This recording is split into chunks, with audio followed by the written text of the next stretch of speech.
मंगलम भगवान वीरो मंगलम कुंकुलारोगे सर्वमंगलम मांगल्ये सर्वकल्याण प्रधानम सर्वधर्माणां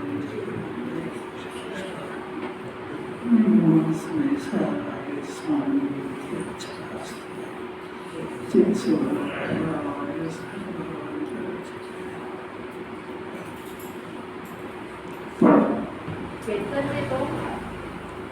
चैतन्य तो द्रव्य क्षेत्र काल भाव से चाहे जैसे उदय में सदा निर्लेप अलिप्त ही है।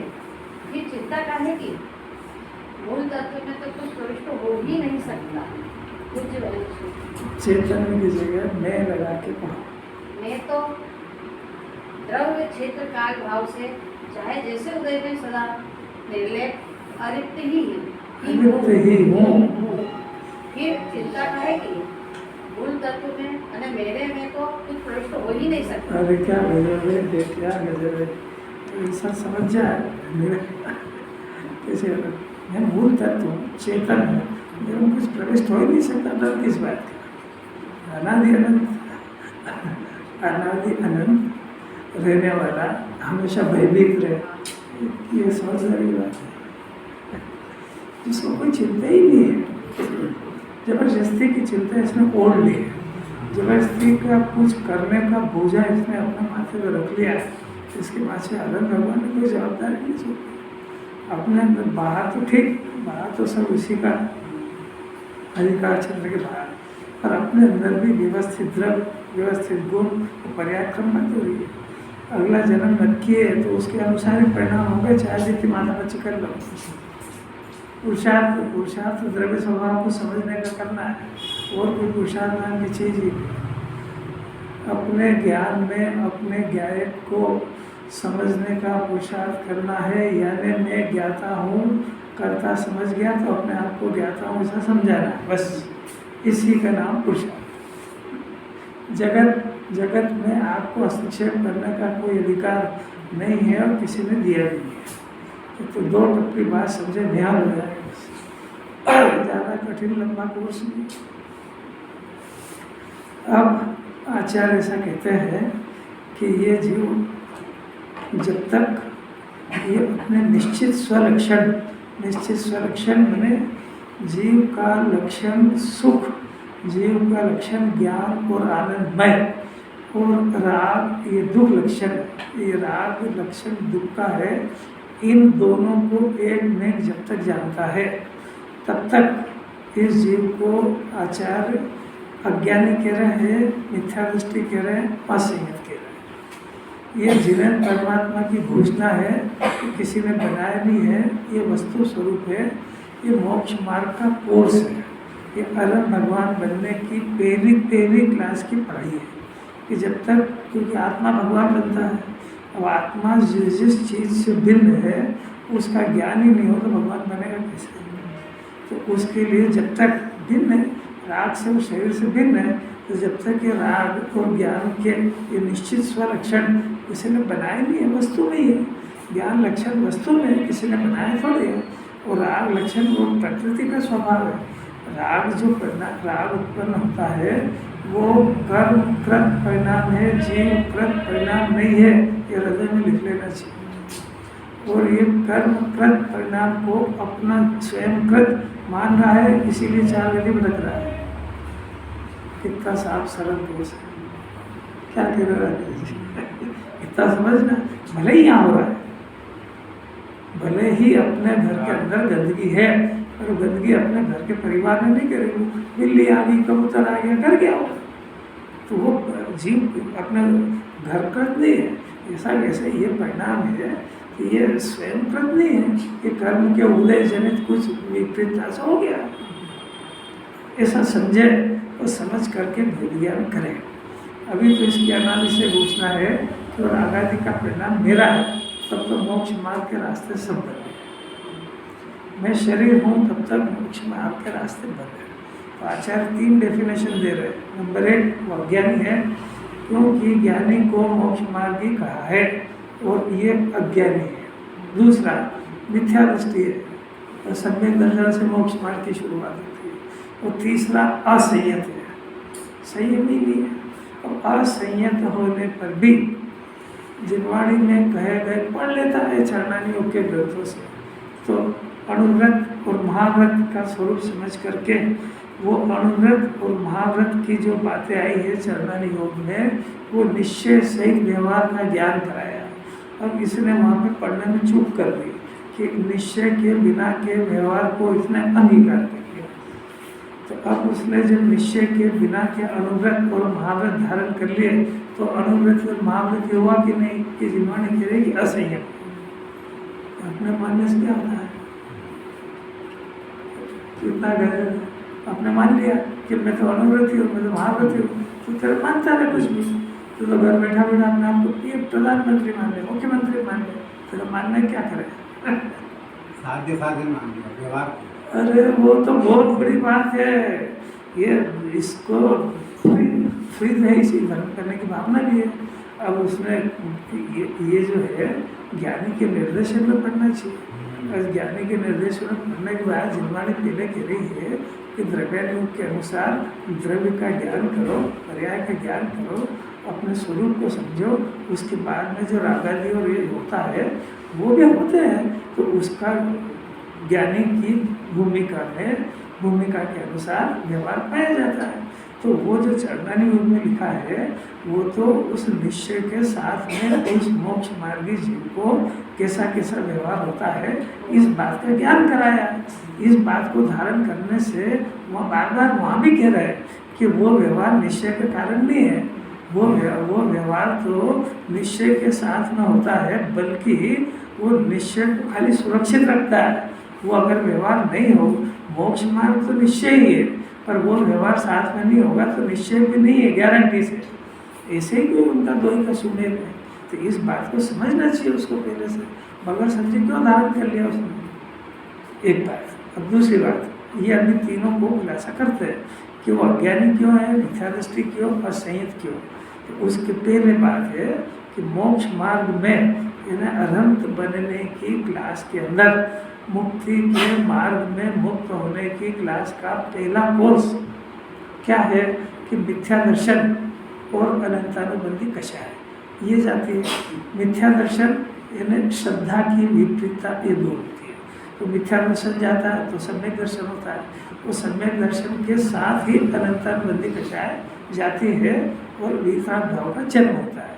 तो इन दोनों का जोड़ा है, यदि मिथ्या दर्शन होगा तो साथ में अनंतानुबंधी क्लेश कषाय ही होगी।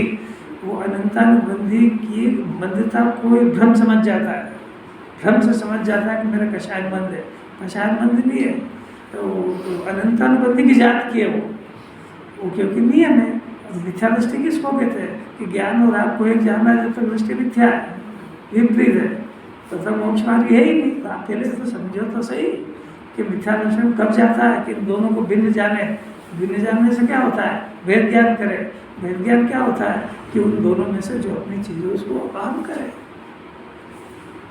पहला कोर्स समझ में आया। जब ये पहला चला जाता है तो फिर जो है पाप और पुण्य के दोनों परिणाम बचते हैं। तो वो पाप का परिणाम पंचम गुण स्थान की अंतिम प्रतिमा तक रहता है। ये कोई वस्तु स्वरूप किसी ने बनाया नहीं है, रहता है। पंचम गुण स्थान की अंतिम प्रतिमा तक पाप भाव की सत्ता मंजूर है। मिथ्या दर्शन जाने के बाद भी, अनंतानुबंधी कषाय जाने के बाद भी पाप की सत्ता पंचम गुण स्थान की अंतिम प्रतिमा तक रहती है। फिर पुण्य का परिणाम बच गया। पाप और पुण्य दो है ना, तो पहले पाप का नाश होता है, फिर पुण्य का होता है। तो बुद्धिपूर्वक छठे गुण स्थान में रहता है, 7वें से बुद्धिपूर्वक भी खत्म हो जाता है, और 10वें के बाद में अबुद्धिपूर्वक जो बच गया वो भी खत्म हो जाता है। ये इस क्रम से जाते हैं वो। और फिर जो है बाद में गुण स्थान में जो क्षयक्षमिक भाव था ये भी क्षयिक में चला जाता है। क्षयक्षम भाव भी जीव का स्वरूप नहीं है, क्योंकि खंड ज्ञान है वो, ये भी चला जाता है। जब जा कर के केवल ज्ञान होता है, पर इस प्रोसेस को कौन बदलेगा। दूसरी बात अभी हो गया ना, तो किन किन का नाश हुआ, मिथ्या दर्शन का, पाप का, पुण्य का और क्षयक्षम भाव का। तो इन तीनों का स्वरूप तो पहले समझना पड़ेगा, और ये तीनों मेरा स्वरूप नहीं है, ऐसा समझने से मिथ्या दर्शन जाता है। आपको कोई बात समझ में आ रही है? दर्शन और पाप में क्या ज्यादा? मिथ्या दर्शन श्रद्धा की विपरीतता है। इसमें श्रद्धा की विपरीतता में न देवशास्त्र गुरु का स्वरूप जानता है, न आत्मा का स्वरूप जानता है। तो ये मिथ्या दर्शन श्रद्धा की विपरीतता, दृष्टि का दोष, ये बड़ा पाप है। और वो जो पाप और पुण्य का परिणाम है वो चारित्रिक अपराध है। वो चारित्रिक अपराध वितराग भाव के बल पर नष्ट होते हैं, और ये श्रद्धा ज्ञान का अपराध है। जैसे अभी आज पूजा करते थे मंदिर में, तो मैं कर रहा था, तो एक बहुत बढ़िया सब भक्ति भाव के साथ भजन गा रहे हैं। भजन के बोल सुना जरा कि आप वो कुंडलपुर वाले बाबा, तो आप बड़े बाबा हो और हमारे इंदौर की शान हो, समझ आया? और आपसे बस इतना ही निवेदन है कि हमारा ध्यान रखना। अब देखो, कषाय तो बहुत मन है, कषाय मन है, कोई बहुत डंडे नहीं मार रहा, लड़ नहीं रहा किसी से, भगवान के सामने खड़ा है। पर ये श्रद्धा की विपरीतता, न तो जिन्हें भगवान का स्वरूप पता है और न अपना स्वरूप पता है। अब उनका स्वरूप नहीं पता होने से जो आपने कहा है उसमें जिन्हें परमात्मा की महाविराधना है, समझ में आया? लोगों को लगा कितनी बढ़िया भक्ति है, पर जिन्हें भगवान के स्वरूप का उल्टा निरूपण कहा उन्होंने, ध्यान रखना उनका काम होता तो भगवान ही नहीं बनते। ये तो वही सिखा रहे हैं। और दूसरे का ध्यान रखने का नाम आत्म ध्यान है। वो खुद ही कह रहे हैं रत्नकरण शापाचार्य, भगवान ने कहा वो, तो आप उनसे कह रहे हो कि तुम ध्यान रखना पूरे समाज का। तो क्या क्या ध्यान रखेगा? पाप करेगा नरक जाएगा, पुण्य करेगा स्वर्ग जाएगा, वितराग भाव करेगा मोक्ष जाएगा। मैं क्या ध्यान रखूँ उसमें? ये तो स्वरूप है संसार का। आपको कहाँ से समझ में आ गया कि व्यवहार से बोल रहा है? व्यवहार निश्चय ज्ञानी को लागू होता है, ज्ञान की पर्याय में। व्यवहार निश्चय भाषा में नहीं होता है। वो जो बोल रहा है उसको परम सत्य जान रहा है, और परम सत्य जानने का नाम महाघोर मिथ्या दर्शन है। चाहते हैं कि मेरे को वो हेल्प करे। हाँ, यही तो बात है, 100%। तो अभी ये कह रहे हैं कि इस कोर्स का पहली केजी की पढ़ाई कि मिथ्या दर्शन में जिन्हें भगवान का स्वरूप और आत्मा का स्वरूप, दोनों का स्वरूप की विपरीतता, दृष्टि का विपरीत महादोष है। आप अपने आप को कर्ता मानते हो, व्यवहार से मानते हो कि निश्चय से? अच्छा, व्यवहार से मानते हो। आपके स्वरूप को देखो, न निश्चय न व्यवहार, जीवा करते ही तीनों काल।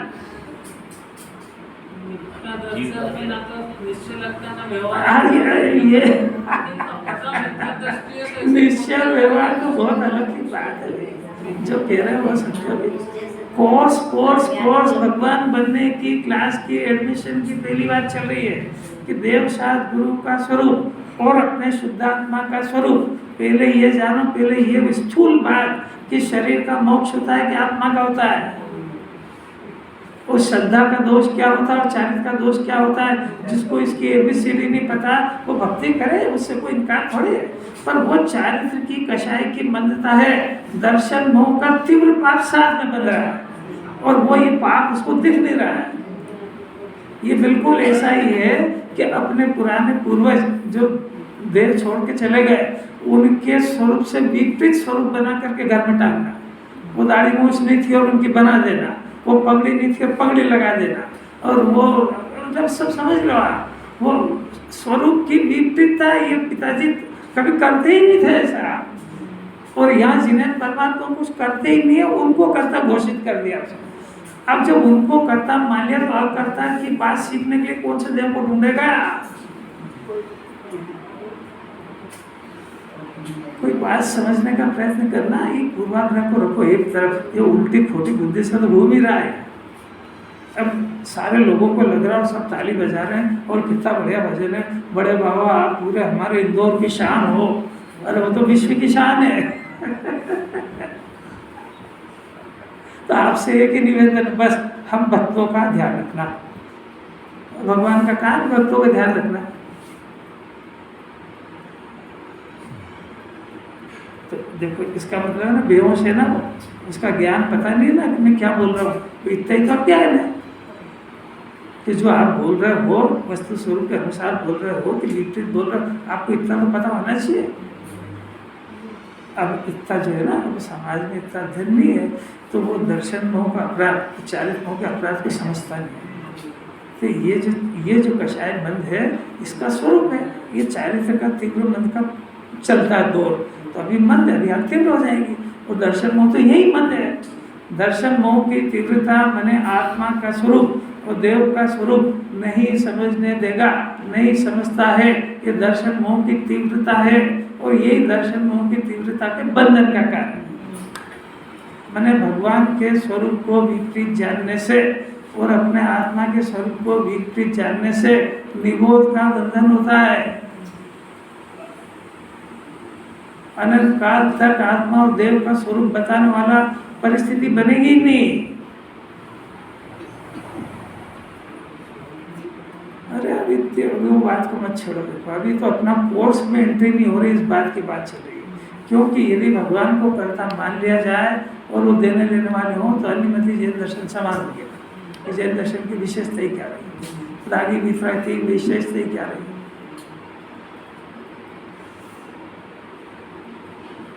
माने ये जीव तो बेईमान है।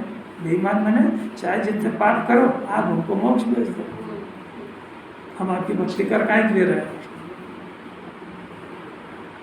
ऐसा होगा कि नहीं, 3 काल में नहीं होगा।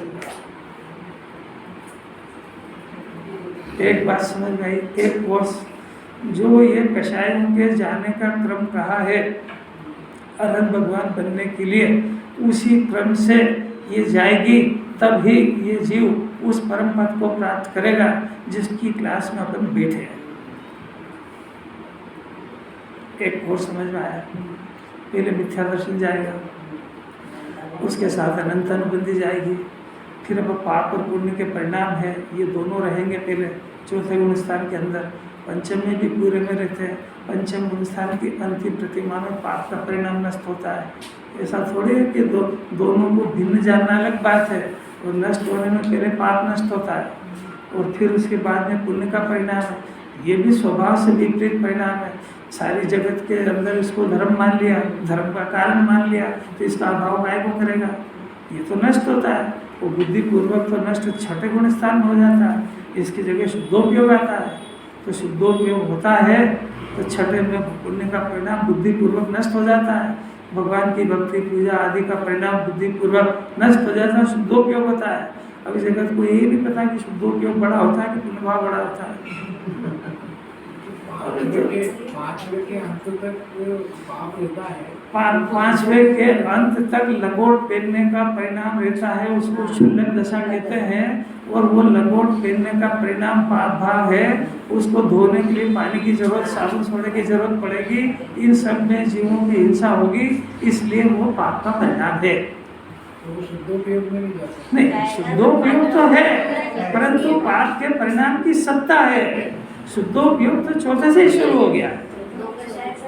अभी मिथ्या दर्शन गया ना, और अनंतानुबंधी गई, तो इसकी जगह आया क्या कि मिथ्या दर्शन गया तो सम्यक दर्शन आया, अनंतानुबंधी गई तो अनंतानुबंधी चारित्र का विकार है। तो ये गई तो इसकी जगह वितराग भाव का अंश प्रकट हुआ।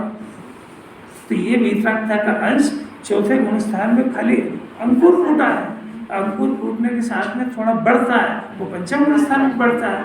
तो फिर 11 प्रतिमा है, तो कोई एक ही दिन में 11 में नहीं पहुंच जाता है, धीरे धीरे वो शुद्धोपयोग बढ़ता है। तो वो प्रतिमा, एक प्रतिमा से दूसरी प्रतिमा संख्या गुना शांति होती है, गुण श्रेणी निर्णय कहते हैं उसको। तो वो जो शांति बढ़ रही है, तो अंतिम में तो वो लंगोट पहनने का भाव भी नहीं सुहाता है, क्योंकि इतना पाप बर्दाश्त नहीं होता। क्योंकि वस्तु स्वरूप तो पता ही है ना कि इसको धोना, ये 4 लंगोटी की दुख भाले, एक लंगोटी है तो दूसरी चाहिए, उसके लिए तो एक और खरीद के रखो, फिर सुखाने की व्यवस्था करो, फिर धोने की करो, फिर रस्सी बांधने की करो, फिर बाल्टी लाओ, तो पूरा संसार बचा देगी वो। ये नहीं है समझे, ये उसकी सत्ता रहती है। क्या करें, वो चाहते बिल्कुल नहीं, चाहते तो चौथे से ही नहीं है। चाहने से तो वेद ज्ञान हो गया, चाहना मत रहा।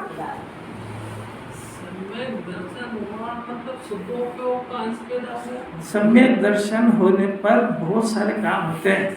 चारित्र में शुद्धोपयोग का अंश होता है, अपने स्वभाव का पता लगता है, मोक्ष की श्रद्धा होती है कि मोक्ष मोक्ष किसको कहते हैं, कि ये शुद्धोपयोग का जो अंश प्रकट हुआ है इसकी परिपूर्णता का नाम मोक्ष है।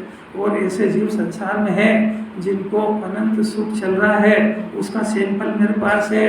सम्यक दर्शन होने में राग से और शरीर से भेद ज्ञान हो गया, अपनी सत्ता पे खड़ा हो गया है, ज्ञान स्वभाव को समझ गया है, केवल ज्ञानी के स्वभाव को समझ गया है, अनंत अनंत सिद्धों का स्वरूप समा गया है, पूरा मोक्ष मार्ग समझ में आ गया है, अनंत बनने की पूरी प्रोसेस ज्ञान में आ गई है, उसकी सारी पराधीनता खत्म हो गई। वो अपने को निर्विकल्प करना जान गया है। अज्ञानी अपने आप को विकल्पों की भट्टी से बचा नहीं सकता है। वो एक विकल्प का हल करे तो दूसरा 1000 खड़े कर लेता है। विकल्पों से डरता नहीं है, विकल्पों को खिलाता है ज्ञानी। और अज्ञानी विकल्पों की आग में जलता है। विकल्प रूपी सांप अज्ञानी को डसता है और ज्ञानी उस सांप से खेलता है। अरे किसी बात है, अच्छा है, बढ़िया है, समझने की जिज्ञासा तो होना चाहिए। किसी बात है।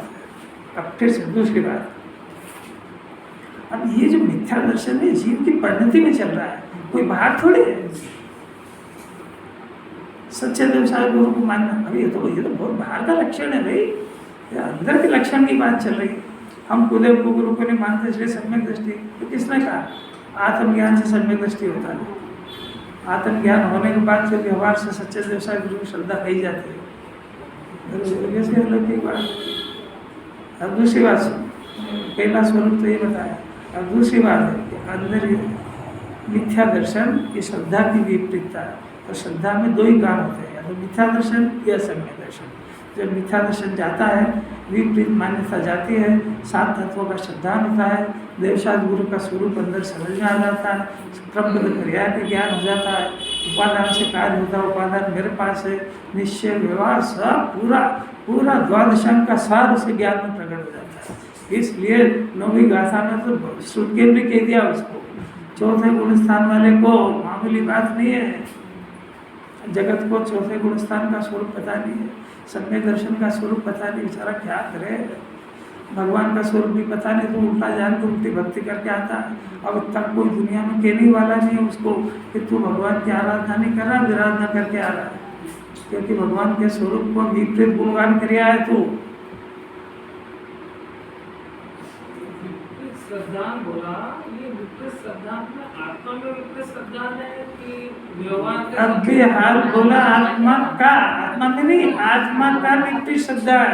आत्मा करता और करता दिखता है इसको, भगवान अकर्ता है, निद्रागी है और इसको रागी दिखते हैं। रागी दिखते जब तो कह रहा आप हमारा ध्यान करो, उसको समझ ही नहीं आ रहा कि रागी का नाम तो ध्यान है। तो यही काम तो तू घर में कर रहा था, तू बच्चों का ध्यान कर रहा था, भगवान तेरा करेंगे। भगवान क्या कह रहे हैं, आत्मा क्या कह रहे हैं, आत्मा में नहीं कह रहे हैं। एक एक शब्द सुनना चाहिए, ध्यान से सुनना चाहिए। एक एक शब्द अमृत है, करोड़ रुपए खर्च करो एक शब्द नहीं मिलेगा, इसकी कीमत पर कोई समझौता नहीं होता। दूसरी बात सुनो, मिथ्या दर्शन और इस जीव के अंदर 4 कषाय होती है। अनंतानुबंधी, अप्रत्याख्यान, प्रत्याख्यान और संचलन, इनका अस्तित्व है, इनका काम है, वो बहुत खतरनाक काम है, वो कोई मामूली बात नहीं है। यद्यपि वो आत्मा से भिन्न रहती सत्ता में है और उनका स्वरूप भी बहुत खतरनाक है। इधर ज्ञान की शक्ति भी बहुत है, क्योंकि यही मारेगा उनको, सब कषाय को, पर उन शक्ति कषाय की शक्ति कोई कमजोर नहीं है। तो अब ये मिथ्या दर्शन और ये तो हुआ श्रद्धा की विपरीतता, और सम्यक दर्शन ये हुआ श्रद्धा का सही काम। किसके संबंध में? कि अपने शुद्धात्मा के संबंध में। सम्यक और मिथ्या, झूठा और सच्चा, किसका श्रद्धान के? आत्मा का। आई क्या समझ बात? एक तो स्वरूप। अब इसके अंदर चारित्रिक दोष के अंदर 4 तरह की कषाय, तो 4 तरह की कषाय मैंने इसकी कषाय की पकड़ शक्ति की ताकत वो 4 भाग में बांट दिए। तो अब किसने बांटे? वो तो उसकी ताकत इतनी है। तो उसका काम है कि अनंतानुबंधी कषाय जब तक रहेगी तब तक इस जीव को वीतराग भाव नहीं पैदा होने देगी। बात समझ में आ रही क्या? तो उसके साथ में मिथ्या दर्शन है। जब तक मिथ्या दर्शन और अनंतानुबंधी कषाय है तो ये कोई खाली नहीं है, काम करते हैं। क्या करते हैं कि मिथ्या दर्शन सम्यक दर्शन को रोक के बैठा है, अनंतानुबंधी वीतराग भाव को रोक के बैठी है। सम्यक दर्शन होने पर अनंतानुबंधी जाती है तो आत्मा में उसका ग्रह प्रवेश होता है। ग्रह प्रवेश होता है तो शुद्धात्मा के आश्रय से वीतराग भाव का जन्म होता है। तो ये अनंतानुबंधी कषाय जाने पर होता है, हंसी खेल नहीं है। अब संयम की परिभाषा सुनना जरा। इसमें दो काम होते हैं, एक लक्ष्य और एक आश्रय। क्या बोला? तो लक्ष्य जो होता है ना वो सिर्फ ज्ञान की पर्याय, ज्ञान जो विषय बनाता है उस ज्ञान का लक्ष्य होता है। और आश्रय जो होता है वो दर्शन, ज्ञान और चारित्र्य, इन तीनों गुणों का समर्पण होता है। इन तीनों गुणों की पर्याय का अपने गुण की तरफ समर्पण होता है, इसका नाम आश्रय है। आपको समझ में आ रही बात? तो जब इस जीव का लक्ष्य अपने शुद्धात्मा पे होता है, होने पर ये तीनों गुणों की पर्याय मैंने श्रद्धा का समर्पण होता है।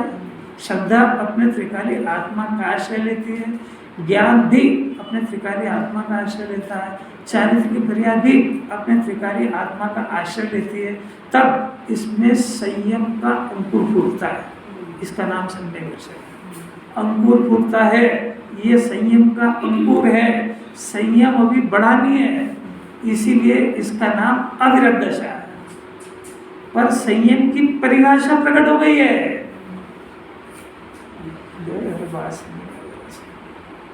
संयम अंश प्रकटियो जहाँ, ये हुआ चौथा गुण स्थान। अंश प्रकट हुआ है, संयम हुआ नहीं है, हंसी खेल नहीं है। बाहर की परिस्थिति का संयम से कोई वास्ता नहीं है।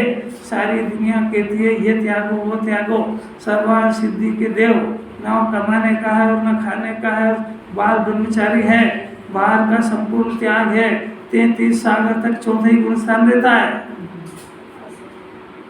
बात समझ में आ रही क्या? इसका सब होश आवास ठिकाना आ जाए, एक भ्रम फैला रखा, ये त्यागो वो त्यागो वो त्यागो। संयम तो करो। तू संयम की परिभाषा सम्यक दर्शन होने में समझ में आती है। सम्यक चारित्र हो गया लेकिन संयम नहीं है। चौथे गुण स्थान में अंश प्रकट हुआ है, उसको मिथ्या चारित्र भी नहीं कह सकते हैं और सम्यक चारित्र भी नहीं कहते हैं, अविरत कहते हैं।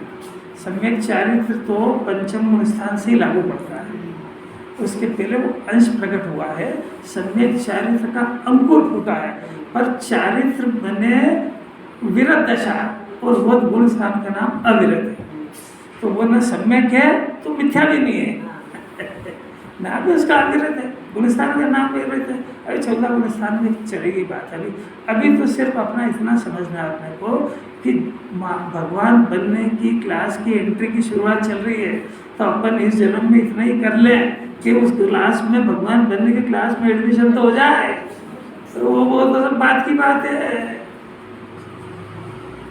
देखो एक बात समझो कि विपरीत पुरुषार्थ,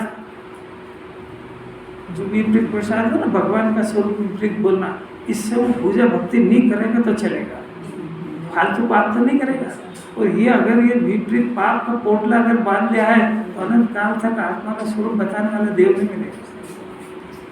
मानो उल्टे काम से ज़्यादा लंबी सजा हुआ, इससे तो घर में बैठे रहना।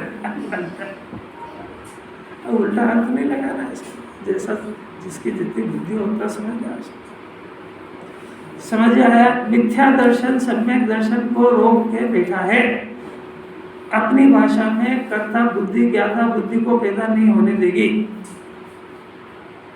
वो रोकती नहीं है, पर वो इसको वो विचार ही नहीं पैदा होने देगी। दूसरी बात, अनंतानुबंधी कषाय राग क्या रस, राग की रुचि, वो वितराग भाव की चर्चा आने ही नहीं देगी। आप उसको छेड़ो वितरागता की और वो काट के राग के लिए आएगा। आपको बात समझ आ रही है? अनंतानुबंधी कषाय वीतराग भाव को रोक के बैठी है। अब सम्यक दर्शन हो गया, वीतराग भाव प्रकट हो गया, तो अब प्रत्याख्यान कषाय वो त्याग को रोक के बैठी है, वो विरत नहीं होने दे रही है। विरत और अविरत तो समझते हैं ना, प्रत्याख्यान और अप्रत्याख्यान।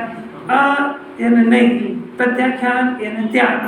अप्रत्याख्यान माने वो चौथे गुण स्थान को त्याग, उसको जो जिन्वाणी कह रही कषायों का त्याग वो नहीं होने दे रही, उसका नाम अप्रत्याख्यान कषाय है। तो मिथ्या दर्शन अनंतानुबंधी जाने के बाद ही अप्रत्याख्यान जाती है। इन दोनों की उपस्थिति में तो 5वां और 6वां 7वां गुण स्थान कहाँ से लिया है? आपको कोई वस्तु स्वरूप समझा रहे हैं अभी, इसमें चलना तो बहुत अलौकिक बात है।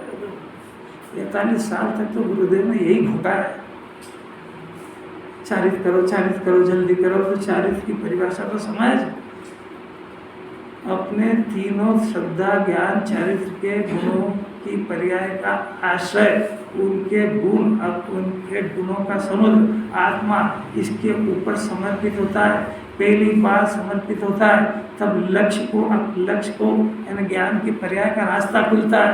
अब उसके लिए 100 पर के 2 खाते खुल गए। अभी तक वो 100 पे जानते ही नहीं था, इसीलिए लक्ष्य पर पे था, और पर पे था तो इधर विकार पैदा हो रहा था। अब विकार पैदा हो रहा था तो विकार का इंटरेस्ट था उसको। ये कैसा सर्कल है? अब प्रत्याख्यान कषाय, प्रत्याख्यान नहीं आने दे रही है, माने त्याग नहीं होने दे रही है। माने कषाय की शक्ति इतनी ज्यादा है कि वो कषाय का त्याग नहीं करने दे रही है। अब वो अप्रत्याख्यान कषाय भी चली गई, अभी अंदर से जाती है, कोई बाहर से थोड़ी जाती है। अब अप्रत्याख्यान कषाय भी चली गई, तो प्रत्याख्यान कषाय त्याग तो हो गया, पर वो त्याग मुनि दशा नहीं आने देता है। ये कषाय मामूली बात नहीं है। अब वो प्रत्याख्यान कषाय अप्रत्याख्यान गई, तो प्रत्याख्यान कषाय वो संचलन को, सब कषाय को रोक के बैठी है। और संचलन कषाय वो भगवान वीतराग भाव को प्रकट होने में रोक के बैठी है। ये सब का अभाव होता है। जरा अस्थि से क्या, नास्ति से भी सुनो। अस्थि में तो सबका एक ही जवाब है कि आत्मा में लीनता नहीं हो रही। अगर नहीं हो रही तो कोई कारण तो होना चाहिए ना बाहर, कि कषाय का पावर बहुत है। अभी जैसे अनंतानुबंधी कषाय का पावर बहुत है, वो दूसरी बात आनी नहीं देगी। कोई मामूली बात है उससे निपटना। इसको कषाय की, इसको धन की, इसको परिवार की, इसको मान की, सम्मान की, इसकी इतनी जबरदस्त पकड़ है कि उसको आत्मा की रुचि पैदा ही नहीं होने दे रही हो। अब आपको कषाय की शक्ति भी तो देखो, कितनी सुने आत्मा की बातें, तो कषाय अपने स्थान पे रहती है। सुनने पढ़ने से क्या होता है?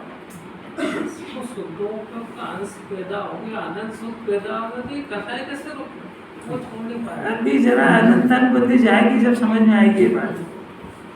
आपको पता है ना कि जीव खाने से नहीं जीता है, तो जरा एक आध दिन त्याग करके तो देखो। नहीं, आपकी बात कर रहे हैं बस। तो फिर अपने से तुलना करना चाहिए, उनकी बात नहीं करना चाहिए। उनका तो क्या ध्यान हो गया उनको सम्यक। अब भी हाल ही कहा कि जिसको सम्यक दर्शन हो गया उसको मोक्ष मार्ग में कोई समझाने वाले की पराधीनता नहीं रहती है। वो तो जानता है वितराग भाव कैसे होता है, पुण्य भाव कैसे होता है, पाप कैसे हो जाता है, जानता है। और उसको पाप और पुण्य दोनों की रुचि नहीं है, तो उसको रहने थोड़ देता पर्याय में। हो जाते हैं तो उसको अपराध जानता है।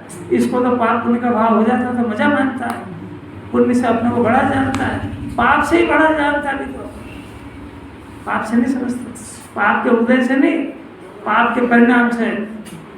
कि मैं जो भोजन करता हूँ ना, आपने तो देखा भी नहीं होगा, नहीं यही समझ। ये भोजन करने का परिणाम पाप है कि पुण्य है? तो इससे ही बड़ा मानता है अपने वैभव को निहारता है। आपने देखा भी है मेरे पास कितने गहना है, कैसे एक से नए नए कपड़े। कोई कह तो दे कि कपड़े रिपीट हो गए, वाह यार, अब तू कपड़े छोड़ने वालों के मार्ग में है कि कपड़े पहनने वालों के मार्ग में? कुछ समझते हैं क्या बोल रहा है? कपड़े से शोभा है तो फिर वितरागी को काय को ढोक देता, उनके पास कपड़े है ही नहीं आ रही कोई बात समझ में?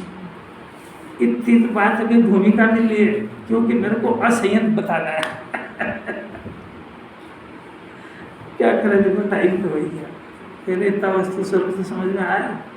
अपना उद्देश्य है कि ये जो सुने उसको समझ में आना चाहिए। वो साला इधर का उधर सारा सुने और कचरा सा ऐसा क्या काम था उसको।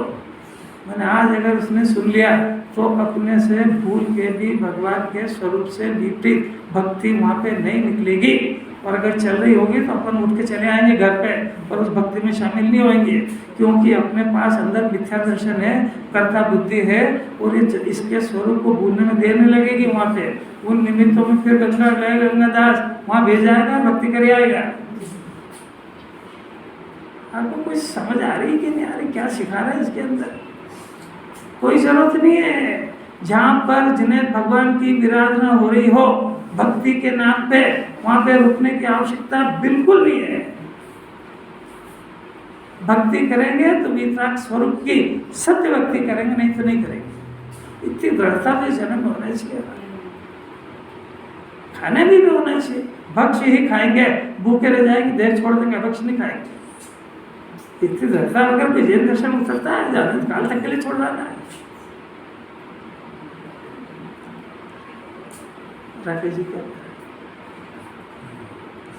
शायद जिसकी संगति में चला जाएगा। दिगंबर मंदिर में तो श्वेतांबर को ढोके आएगा, अरे माथा है कि भूसा है, नरियल फूटा सड़ा नरियल। क्या करे, ऐसी सोसाइटी में गए कि सब जन वहाँ बेरू जी को ढोक दे रहे थे, तो मैं क्या करता, और सब जन मेरी हंसी उड़ाते, मैं भी दिया है तेरी तो गया का है कि उनके साथ, तू तो वहाँ पे आदर्श था। चलो अब ये बात होगी। अब अपन फिर से आ जाओ। जिन्हें परमात्मा ने घोषणा करी है कि मिथ्या ज्ञान किसको कहा। देखो, जब तक यह आत्मा सौ पर के भिन्न भिन्न टीका निश्चित स्वलक्षणों का भेद ज्ञान न होने से प्रकृति के स्वभाव को, जो कि अपने को बंध का निमित्त है, उसको नहीं छोड़ता है। मिली लाइन? मिली? अब देखो, इधर तो है कर्म का उदय, इधर जीव का लक्ष्य, ये लक्ष्य, इधर यहाँ हुआ एक परिणाम। कौन सा परिणाम? चारित्र का, राग द्वेष का नहीं दे रहे हैं। वो परिणाम मैं रागी हूँ, वो राग मेरा, वो परिणाम समझ आया। उसको देख करके शरीर दिखा वहाँ पे, और शरीर दिखेगा ना, कर्म तो दिखेगा नहीं। शरीर दिखा, घर है, तो ये शरीर और घर, ये पुत्र बच्चे, ये मेरे हैं, तो ये शरीर में हूँ। राग में वैसा आ गया। अब वो देखो, लक्ष्य गया उधर, तो वो हुआ निमित्त, और परिणाम हुआ यहाँ, परिणाम हुआ ना। अब इस परिणाम में इस जीव को है रस, इस परिणाम में इसको आ रहा है मजा, इसलिए इस परिणाम को नहीं छोड़ता है। बात समझ आ रही? जिनवाणी उस पदार्थ को नहीं छोड़ा, उसका कोई दोष ही नहीं है, वो निमित्त है। कार्य उपादान से हो रहा है, यहाँ रस हो रहा है, यहाँ रस होता अंदर उत्पन्न, उसको अपना मानने का। जैसे धन को अपना मान के कैसा गलगली आती है, मैं करोड़पति हूँ, कैसा बोला आपने इसे, ये पावर आया कि नहीं आया? ये पावर यहाँ आया किसके पीछे? धन के पीछे। धन क्या है? पद, उसके पीछे यहाँ आया। अब इसका इसको है रस, और ये रस ये बंध का कारण है, नवीन मिथ्या दर्शन का कारण है। आपको कुछ समझ में आ रहा है कि नहीं आ रहा है? आप क्या अपने अंदर नहीं चल रहा है? अपनी बात ही खत्म हो गई थी, क्या करें? आई बात समझ। अब जिनवाणी के उसको छोड़ना, तो आपको अपने को प्रश्न होना चाहिए, कैसे छोड़ना उसको? समझ में आई बात? खाली उसको छोड़ना यानी उस परिणाम को अपने से भिन्न जानना। वो पदार्थ से तो ऑलरेडी भेद ज्ञान है, माने वो पदार्थ तो हमारे अंदर आया ही नहीं है, तो वो पदार्थ भी मेरा नहीं है, और उसके पीछे होने वाला ये परिणाम ये भी मेरा नहीं है। इसका नाम है उसको छोड़ना। ये छोड़ना छोड़ना छोड़ना, ये वो ऐसा थोड़ी कि मेरा हरि का त्याग है और मेरे घर का त्याग है, उसको छोड़ना। ये किसने कहा उसको? अरे उसका तो तेरे अंदर वैसे अत्यंत दबाव है, तूने पकड़ा ही क्या था? देखो समझ में आ रही बात? इसने जिसको पकड़ा है उसको छोड़ेगा कि जिसको पकड़ा ही नहीं उसको छोड़ेगा? तो इसने क्या पकड़ा कि उस पदार्थ के पीछे के परिणाम को इसने पकड़ा है। समझ में आ रही है जिनवाणी क्या छोड़वा रही, क्या छोड़ता है?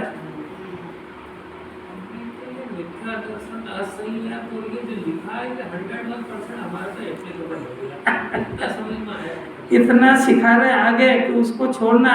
अभी अगर इसको इतना समझ में आया तो मिथ्या दर्शन का परिणाम यहाँ पैदा होता है, गे के पीछे होता है। अब वो आपको समझ में आ गया कि ये परिणाम, ये वृत्ति, ये अज्ञान है। इन दोनों को एक जानना है ना, इन दोनों को एक जानना, और वो दोनों को एक जानना, और वो जो परिणाम हुआ वो बंध का निमित्त है। समझ आ रही बात? तो बंध का निमित्त है, तो उस बंध के निमित्त, बंध के कारण को छोड़ना। तो अब प्रश्न चल रहा है कि कैसे छोड़े, कि सिर्फ उसको भिन्न जाना है। ज्ञान को उसको पकड़ते ही नहीं है। ज्ञान में तो सिर्फ इतनी सी बात है कि वो जो राग आदि का परिणाम हुआ गलगली का, कौन सा? मैं करोड़पति हूँ, मैं सुंदर हूँ, मैं रूपवान हूँ, मैं राजा हूँ, मैं पदवी वाला हूँ, इसका जो एक रस बना है उस रस को छोड़ना है, क्योंकि ये रस बंध का कारण है। वो पदार्थ अपनी जगह है, उसको क्या छोड़ेगा? वो अंदर थोड़े आया है, अंदर तो ये आया है। बात समझ में आ रही क्या? अंदर में इसने मैं गायब हूँ ऐसा पकड़ना था, वो छोड़ा है। और ये मैं करोड़पति हूँ, मैं सुंदर हूँ वगैरह वगैरह, इसको पकड़ा है। तो जिसको पकड़ा उसको छुड़वा रही जिनवाणी, और ये जिसको पकड़ा है ये बंध का कारण है। कारण सहित पुरुषों को समझना हो तो समझ लो, कि बाद में आएगी नहीं ये बात। मेरे को गाथा पूरी करने की कोई उतावल नहीं है। अगर एक बार भी समझ में आ जाए तो इसको, वो जिस परिणाम से अपनों को बड़ा ऊंचा मान रहा था ना, उस परिणाम से लज्जा आएगी, क्योंकि मुनिराज ने उसका त्याग कर दिया और मैं उस अपने को बड़ा मान रहा हूँ। तो लगता का वो कर्म के उदय के नशे 1 मिनट में उतरता है।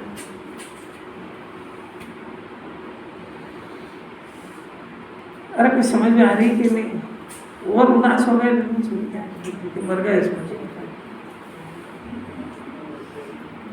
अभी तो इतना रस गुरुदेव की देन है। वो निमित्त से कार्य मानता था, निमित्त का त्याग कर दिया। कई बार निमित्त का त्याग कर दिया, इसलिए तो घर छोड़ के जंगल चला गया वो। पर जिनवाणी कह रही उससे विकार होता ही नहीं था। विकार तो तू घर में रहकर जब सम्यक दर्शन होता है तो तू घर छोड़ने की झगड़े में क्या पड़ता है? जिनवाणी उसको अपना मानना छोड़ा रही, तू घर छोड़ रहा है। तेरे को कुछ समझ नहीं आ रही तत्व क्या कह रहा है?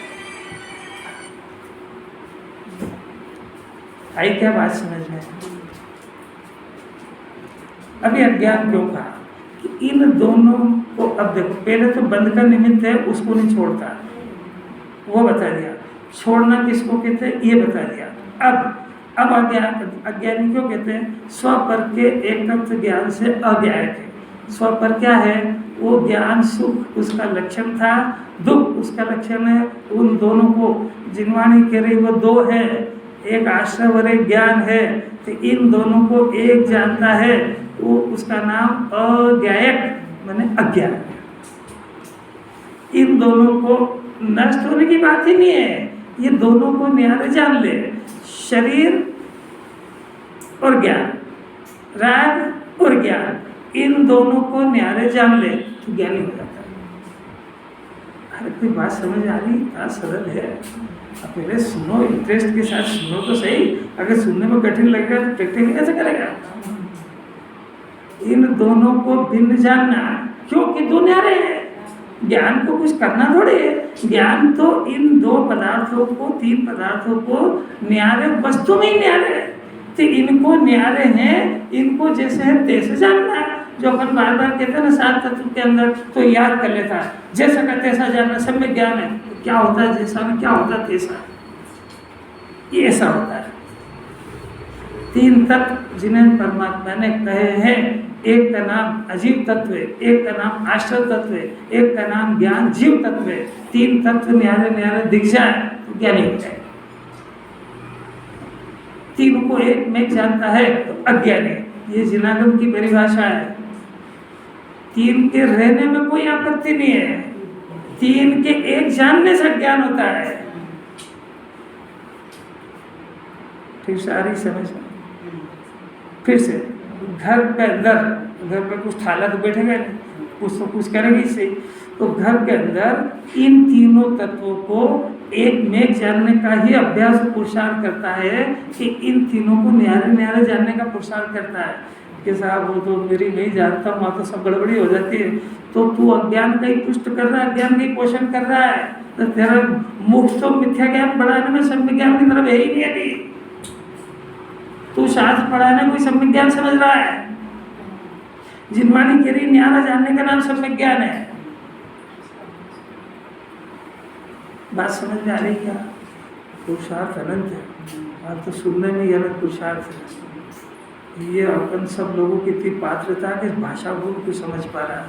इस भाषा को दुनिया में कोई समझता नहीं है।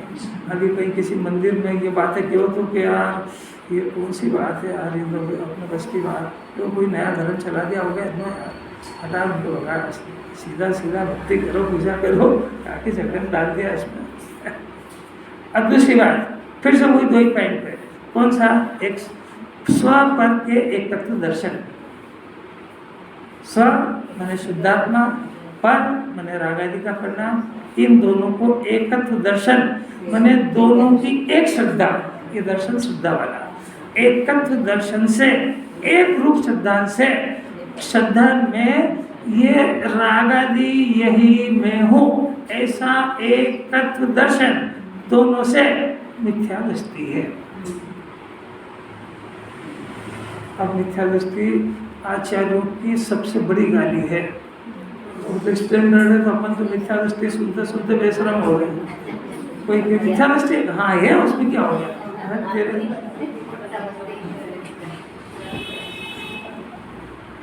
क्या गलत चीज बस कर रहा हूँ, बंद कर रहा हूँ, और मेरा पेट तो भरा है, लेकिन ये बातें जीव को कुछ ज्ञान नहीं आई। क्या पढ़ के समझ जाए, समझ में भी तो कुछ नहीं आती है।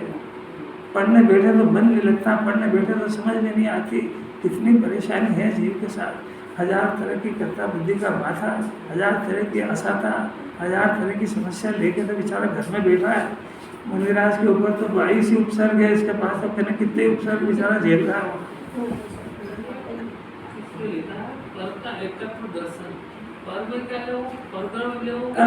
अब बिहार क्या समझा है, यही तो बात चल रही है। ये जिनागम में आगम के अंदर मोह राग देश के परिणाम कोई पर कहते हैं, बाकी तो सब पर है ही सही। ऐसा नहीं कि इसको पर तेरा दोष हो गए। यहाँ बहुत सूक्ष्म विज्ञान चल रहा है। तो स्व पर के एकत्व दर्शन से, यानी एकत्व श्रद्धा से कि यही है सो मैं हूँ, इसका नाम श्रद्धा, इससे मिथ्या दृष्टि।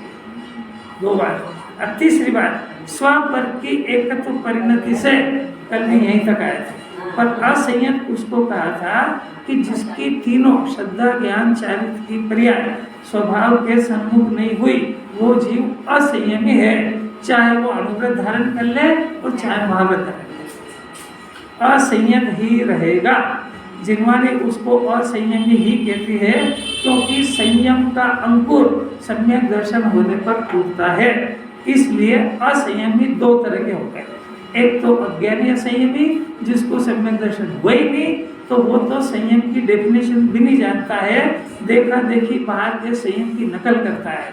और चौथे गुण स्थान वाला संयम का अंश तो प्रकट हो गया है, परंतु परिणति वो अविरत है, माने विरत नहीं हो रही है। समझ आया? उसको असंयमी कहते हैं। तो ये असंयमी तो संयमी बन जाएगा, पर वो जो असंयमी है मिथ्या दृष्टि, वो चाहे महाव्रत धारण कर ले, वो अज्ञानी और मिथ्या दृष्टि ही रहेगा। असंयमी तो है ही सही। उसको अपने आप को जो मानना वो मान ले, और सारी दुनिया को भी जो मानना वो मान ले। जिनागम नहीं मानता। बात समझ आ रही?